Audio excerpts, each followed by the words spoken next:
Diameter is the line across the endpoints of a circle that passes through the center point.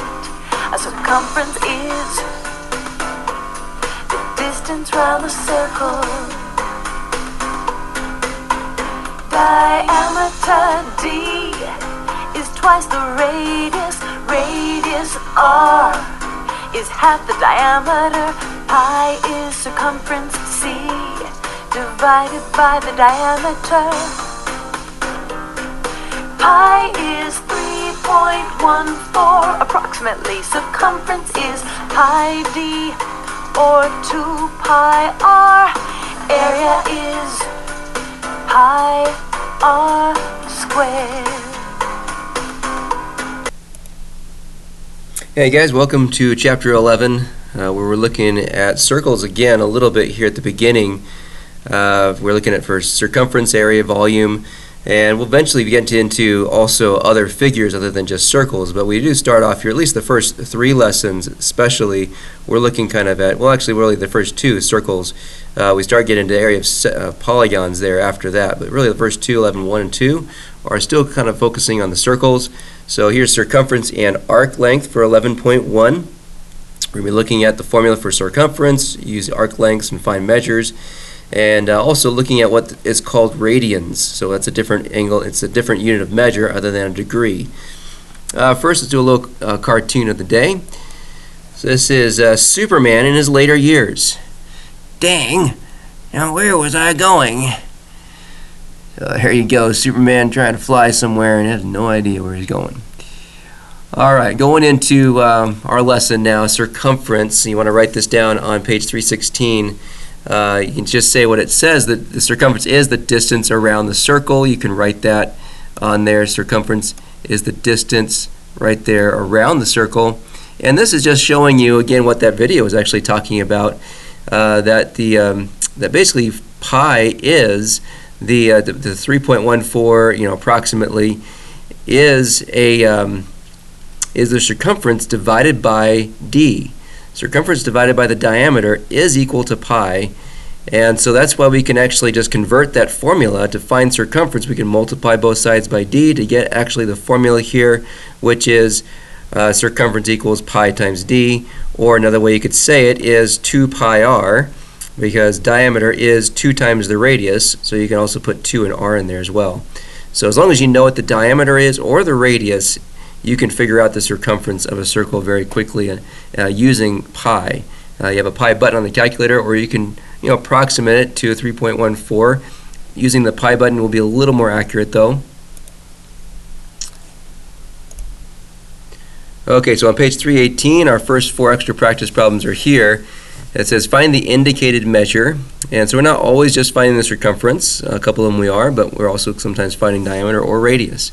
But we do need that circumference formula. So on this one we're looking for the diameter, so we'd want to use the circumference equals pi times diameter formula with the d in there. And so we're going to try to find d. We're told the circumference is 10, so we're going to plug in 10 for c. Just plug that in, so now it's going to say 10 equals pi times d. And then to find the diameter, we can solve for d by just dividing by pi. And so the diameter is equal to 10 divided by pi. And so using our calculator, now I'm going to use the 3.14 on this one just because I don't have a pi button on here. But if I did have a pi button, I would use that instead. So we're going to do 10 divided by 3.14, and that equals 3.18 approximately. So 3.18 inches, because you want to say inches because the circumference is in 10 inches, so you want to use the same unit of measure there. Alright, number 2, we're looking for circumference and we're given the radius. So this one we want to say circumference equals 2 pi r. We want to use that one because we were given the r on this one. You could just say 3 double the 3 and you could see that would be the diameter, but I'll use the 2 pi r and just plug in r, which is 3. So that's going to be 2 times 3, which will be 6 pi on this side. So we're going to see that c circumference, the c is equal to 6 times pi. So back to the calculator, 6 times 3.14 is equal to 18.84. And so that's what we're getting on that one. And we're in centimeters, so we'll put cm at the end of that one. Now if you did use the pi button, you may get a little bit different of a number than I'm getting here, and that's okay. You're probably getting a more accurate number than even I'm getting here, because I'm approximating pi to 3.14. For this one, we're looking for radius, so I'm going to use that same formula as before. 2 pi r, circumference equals 2 pi r. It says circumference is 8, so 8 feet for circumference. We're going to say 8 then equals 2 pi r. So plug in 8 for c. And then what we can do is we can solve for the r by dividing by 2 pi. So we could say r is equal to 8 divided by 2 pi. And so we want to figure out, okay, what is, maybe 2 times pi, 2 times 3.14. This would be at the bottom now. So 6.28. 8 divided by 6.28 is really what we're going to have. So 8 divided by 6.28. And that equals our number here, 1.27 approximately. So we can also do it this way. We can reduce it down because 2 and 8 can cross cancel. That's another way we can do it then. And now we can just say 4 divided by 3.14. We should get the same number here, 4 divided by 3.14. And that does equal the same thing, 1.27. So we'll put 1.27 feet. And then number 4, we're looking for circumference. They tell us the diameter, so we'll just use the c equals pi times diameter and plug in 2.14 for the diameter. So it's just 2.4 times 3.14.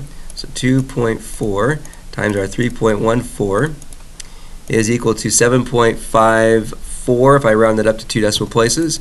So 7.54, and we're in meters, so we'll put m after that one. All right, let's keep moving on to the next one. Okay, so back to 316, the vocabulary word for arc length. So arc length is a portion of the circumference of a circle. So you want to write that down. Just right there is a portion. So that's going to be, you're going to put down for arc length, that it's a portion of the circumference. So you can use the measure of the arc in degrees to find its length in linear units. So what we're going to do is we're going to need to use this core concept. This is going to be something that you have to know and be able to use. It's kind of set up as a proportion here, where you have, in a circle, the ratio is like a fraction here of the length of a given arc to the circumference. That's what this would be. The arc length, and this is our circumference, 2 pi r. So the ratio of that is equal to, that's what it says there, is equal to the ratio of the measure of arc AB to 360. So basically you have kind of like the part of the circle, the arc of the circle on top, and then the circumference or the entire circle on the bottom.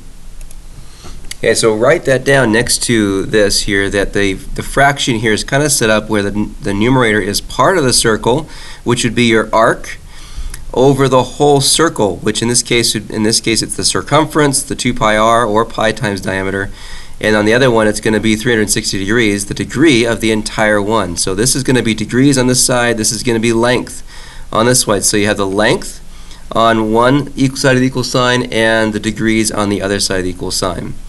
Now you can also do it this way, where you could if you want to find just what arc length is, you could multiply both sides by the circumference, the 2 pi r, and now it would look like that. So you have this fraction here times 2 pi r, that would equal the arc length. So a quicker way of remembering this kind of proportion might just be to do this. You might want to write this down, where you can see the arc is on the top, arc length, arc measure, and then below it you have the whole circle, so you have the circumference, which would be a length, and then the 360 degrees, which is a measure. So you have the arc length over circumference equal to arc measure over the 360. So that might be an easier and quicker way to remember this. And that way, if you're trying to find the arc length, you know you're just going to multiply by the circumference. So it's this fraction here times the circumference. Okay, back to 318. Problem 5 just says if we're going to find the arc length of arc AC. So on our diagram over here, arc AC is here. We have a central angle of 70. So that means we know that from last chapter, the arc length or the arc measure is the same as its central angle. So the measure of arc AC is 70 degrees. We're also shown the radius is 3 inches. So that we'll use to help us find the circumference. So we'll start by writing it down what we know. So we have length of the arc AC, so let's write down kind of our formula here, or the proportion, and that's always over the circumference, which in this case, since we know the radius, we'll use 2 pi r, and it's equal to the measure of arc AC, which we know that one's going to be 70 degrees, and it's always over 360 degrees. So as we start to work this out, we can multiply both sides by the circumference, and now we can just say, well, the length of arc AC, which is what we're trying to find, is equal to this fraction here, so that's going to be the 70 over 360, because the arc length, arc measure is 70 degrees, same as its central angle, so it's that fraction there times the circumference. So our circumference is going to be 2 times pi times 3, so that's our circumference, 2 times pi times 3. And now we just want to figure this out. You can use the calculator to do that. Now for this fraction here, when we see both ending in 0, we can now just simplify and cross out those zeros. So it's 7 over 36. So we can say 7 over 36 times, and then we can multiply 3 and 2, getting 6 times the diameter, or 6 times pi. So when we can see just that right there, so it's going to be 7 times 36 times 6 pi, and I put this over 1 just so we can multiply across the top and across the bottom. So 7 times 6 is 42. And that way we have 42 pi on the top and then 36 on the bottom. So there's more than one way you could have done that. I could have just figured out what 736 is, on the calculator is. So I'll show you a couple ways we could do this.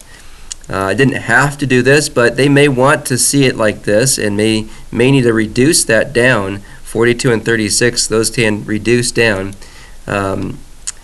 So if we needed to reduce this down in terms of pi, we would need to do that because 6 goes into both of these. This would be 7 pi over 6 if we needed to actually reduce that down to a smallest terms of pi. 7 pi over 6 is what this would reduce to. So that might be the answer sometimes.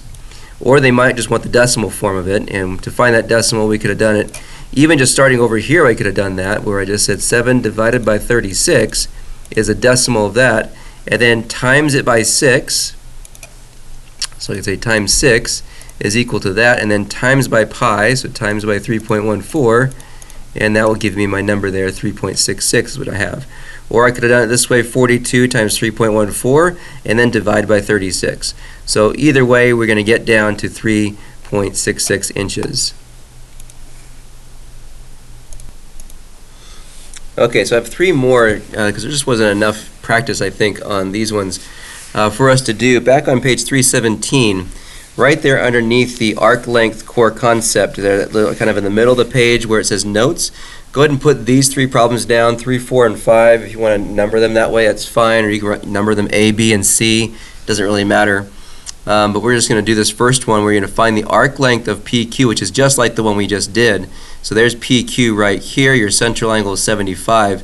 So why don't you go ahead and stop the video and try that one, because that was just like the one we just did. It does give you the diameter on this one of 9 yards. So see if you can do that one, and then play the video, and then we'll try these other 2 as well. Okay, so hopefully you did already try number 3 here, this first one with the arc PQ. Also draw the figure as well. Go ahead and make the circle and do your best to draw that. So we're going to start with finding the length of PQ. So we're going to say it's going to equal the fraction where you have your degrees. So the degree will be 75 degrees over the 360. That's the first fraction, and then it's times the circumference, which in this case 9 times the diameter, so 9 times the pi, so diameter times pi, so diameter is 9, so 9 pi. And then just using your calculator you can figure this out. So we could do all of this right now on the calculator like this, 75 over 360, I could just do it like that, 75 divided by 360, and that is going to equal that decimal, times it by 9, that equals that decimal, times it now by 3.14, and that gives us our final answer of 5.8 or so 5.89 yards. Now this next one has us finding the circumference. I would just use our proportion on that one. I wouldn't change it to this. I would just have the length of the arc over the circumference. So that would give us, in this case, the first fraction here would be the length of the arc, which is for this whole thing, the LM arc here is 61.26. and then the whole thing is our circumference. That's what we're trying to find. It's going to equal the measure of that arc, which is 270. Our central angle is 270, so that means 270 is the arc measure for that over 360. And so now we can see we can cross out the zeros there. We also can reduce 27 over 36 to make that even smaller. We can reduce it by 9, so now that is a 3/4. So now what we have is a proportion we can cross multiply. So we can say 3 times c, that's going to give us 3c, and then this 61.26 times 4, because we're cross multiplying. So times it by 4, and that gives us that number 245. So it's going to equal to 245.04, and all we have to do now is just divide by 3 to get our answer, 81.68. There's our answer for the circumference. So that's going to be in meters, because we're talking about meters in this one. And then our last one, this one we're trying to find the radius. So again, let's use the same kind of thing where we're going to put the arc length here, which we can see on this one from E to F is 10.5. So 10.5 is going to be over 2 pi r, our circumference formula with the radius showing, the r showing. And it's going to be equal to the measure. Here's our central angle, so we know the arc measure is 150 and it's over 360. Again, you can cross out the zeros there. We also can reduce 15 and 36 by 3. So that's going to give us 5/12. So now I can cross multiply from this. So I could do 2 pi r times 5. So 2 times 5 is going to be 10. So we'll get a 10 pi r on one side, and it's going to be equal to 126 when I do 12 times 10.5. Let's go ahead and solve this by dividing by 10 pi. So we'll divide both sides by 10 pi. And so now using the calculator, we can figure out what the r is. It's 126 divided by 10 pi. So let's, 10 pi, we should know what that's going to be, times 3.14 is just 31.4. So now when we do this, we'll say 126 divided by 31.4, and that's going to give us 4.01. That's going to be our radius then. So our radius is about 4.01 feet. Alright, so next thing we'll go on to is our joke of the day. So joke of the day, what city are you in when you drop your waffle on the beach? Well, obviously you're going to be in San Diego.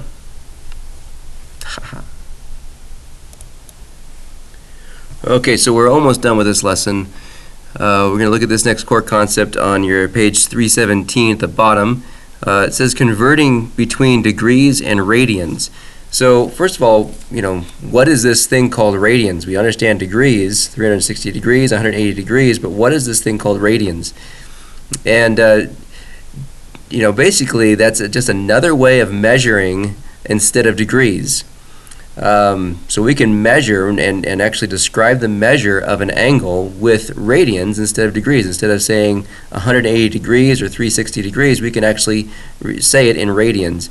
On a calculator, that's what you may have noticed this somewhere else. It's on a calculator like this one here, a scientific one. You can see here's degrees. It's in degrees right now, but I could click it to radians, to where now I'm in radians. And so that's why if I just try to do things on here, it might come up a little weird, a little different, because I would be in terms of radians, which we don't usually use very often on just normal calculations. Radians are really mostly used in trigonometry, and so that's really where they're used the most. But we talk about them here because they are connected to the arcs and the arc length that we've been discussing. So if you really want to get a good view of this, we can you can look through this here on the book. So here's our book on page 597, Measuring Angles in Radians. And if you want to read through this, you can go and pause the video and read through it, or look it up on your own. But basically you can, it shows you what a radian is here, but it's a little hard to understand if you just wrote down, radian is what the constant of proportionality of this is to be defined as a radian. That's a little hard to understand, but basically in your own words you can write down on your vocabulary that a radian is another way to describe an angle measure or even an arc measure instead of degrees. So that's what you can write down. But you can see how this is using that length of the arc and the whole thing that we've been doing. That's why they connect it to this lesson, because you calculate it that way. This is how we calculate the radians. Radians are always going to be in terms of pi, so instead of the little degree sign for degrees, we're now going to see in terms of pi. There will always be the pi symbol in your radians. So that's what this core concept is talking about here. It says going from degrees to radians. Notice that the radians are on top and the degrees are on bottom, but when we're going from radians to degrees, it's flipped. It's like the reciprocal. It is degrees on top and radians on the bottom. Now on a normal circle, if we just went back to this circle here and thought of, okay, we have a whole circle we know is 360 degrees. That's the same thing as saying 2 pi radians. It's right there. 360 degrees is exactly 2 pi radians. So half of that, 180, is half of this, which is just pi. So 180 degrees would be pi radians. 90 degrees, a 90-degree angle or 90-degree arc, would be pi over 2 radians. And so that's what we're talking about when we're dealing with the radians, is you're going to see pi in them each time. So when you're going from degrees to radians, you're going to put radians on the top and the degrees on the bottom. So that's why they're saying 2 pi radians over 360. Or you could simplify it and just do pi radians over 180. And that's really what I just usually use. I usually use this one instead, because you're going to have to simplify this one anyways, usually. So if you just remember pi radians over 180, or it's 180 over pi radians. So that's what you're going to be multiplying by. So you multiply the degree measure by that fraction. So if you're going to have a degree, then you multiply radians over pi radians over 180, or you can just say pi over 180. If you're going to be having a radian, then you multiply that radian by 180 over pi. And I'll show you why. Is because we want to be able to cancel out the pi's in this case to get rid of the pi's, and that way we keep it in degrees. This one will cancel out degrees and we'll keep it in pi. So let's go ahead and try a couple of these. Okay, page 318, our last two on this extra practice, says to convert the angle measure. So we're going to convert 60 degrees to radians on this one, and we're going to convert 5 pi over 6 radians to degrees. So if we're going to go for the first one, number 6 here, we're going to go from degrees to radians, which means we're going to multiply 60 degrees times, we're going to multiply this times, it's going to be pi over 180. That's the fraction we're going to use. So remember, if you have degrees, that means your degrees are going to be on the bottom, because you have to be able to cross cancel. Because if I put this over 1, I can now cross cancel the degrees, and now we're going to cancel out degrees and be left with just pi. So 60 over 180, we can cross cancel these. So 60 goes into itself once, and 60 goes into 180. Well, 6 times 3 here, so this is just going to be a 3. 3 times 60 is 180. So now it's just going to be 1 times pi and 1 times 3, so this just becomes pi over 3, and that's going to be radians. So pi over 3 radians for this one here. And then this one we're going to convert the radians, the 5 pi over 6. We're going to multiply this one by the fraction, but it's going to be flipping it this time. We want the pi on the bottom because we want to be able to cross cancel pi's and eliminate those. So 180 now is going to be on top. So the pi's can cross out. I'll do it in red here. So we're going to cross out our pi's this way. 6 goes into 180, so 6 becomes a 1. 6 goes into 180 30 times. So we still have 30 degrees here. So now what's left is 5 times 30 degrees is 150 degrees. So we still have the degrees on that one. So that's our answer on this one. This 5 pi over 6 radians is the same thing as 150 degrees. Okay, so I'm going to have you try 2 more. So if you go back to page 317, just right at the very bottom underneath that last core concept, we're going to do these last 2 here. Alright, so here's 8 and 9. You can label them 8 and 9. We just did 6 and 7, so we can just do 8 and 9 here. But again, at the bottom of 317, you want to do these right underneath where that core concept was. And so just do 8, write down 8, which is convert 15 degrees to radians, and then write this down here, and then convert this one to degrees. Go ahead and stop the video and try these 2, and then play it to check your answers.